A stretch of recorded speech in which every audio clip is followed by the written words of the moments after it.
बहुत सारी विषय पे हमारे राज्यपाल महोदय जी से चर्चा हुई। सबसे पहला मुद्दा था कि आज जो महाराष्ट्र में महिला आयोग का जो कामकाज चल रहा है, जो अकार्यक्षम है, वो हमारे अनेक घटनाओं के माध्यम से सभी के सामने है कि वैष्णवी हगवणी के केस में अगर मयूरी हगवणी के केस का कॉग्निजेंस पहले लिया जाता तो शायद से आज वैष्णवी हगवणी जिंदा होती।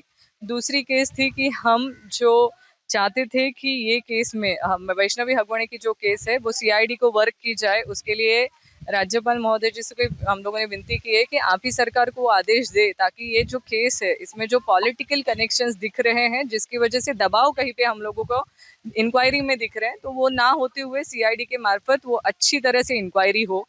और महिला आयोग के संदर्भ में भी आज अगर देखें तो 6 जो सदस्य महाराष्ट्र भर में नियुक्त होने चाहिए थे वो अभी तक नहीं किए गए, वो नियुक्त नहीं हुए। इसलिए जो विभाग वाइज जो महाराष्ट्र में काम होना अपेक्षित होता है वो नहीं हो रहा है।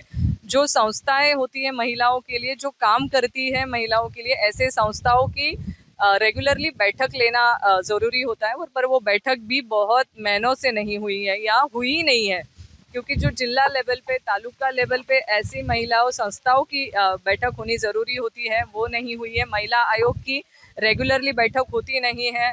ऐसे अनेक प्रश्न हैं कि जो महिला आयोग के ऊपर हम लोगों ने पूछे हैं कि जहाँ पे महाराष्ट्र में सबसे ज्यादा महिला अत्याचार की घटनाएं बढ़ रही है। अगर आप देखेंगे तो पिछले 4 साल में 5 लाख तक महिला लापता है।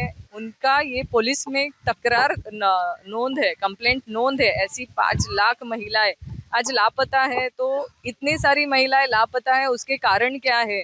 और ऐसे इसमें हुंडाबड़ी के केसेस आप मीडिया के, मतलब आप सभी के भी माध्यम से सामने आ रही है, और पुलिस स्टेशन में भी आज चेक करेंगे तो बहुत सारे हुंडाबड़ी के केसेस है।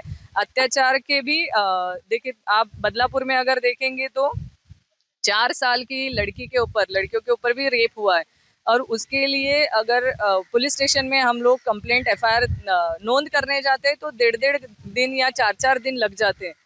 मतलब इतने सेंसिटिव टॉपिक में भी अगर पुलिस स्टेशन में जाने के बाद एफआईआर नोंद नहीं की जाती है, तो क्यों इतना महिलाओं के अत्याचार में सरकार दुर्लक्ष्य कर रहा है? एक जगह पे महिला लाड़की बहन हमारी है, ये कर करके पूरा सरकार आज जो स्थापित हुआ है वो उसी के आधार पर है, और दूसरी जगह पे महिलाओं के ऊपर के अत्याचारों के बारे में कोई बात करने के लिए तैयार नहीं है। ये मांग हम लोगों ने राज्यपाल महोदय जी से की है, और उन्होंने हमें आश्वस्त किया है कि वो सरकार के कुछ लोगों से बात करेंगे और उनसे बात करके इसमें जरूर अच्छा और मार्ग निकालने की वो कोशिश करेंगे।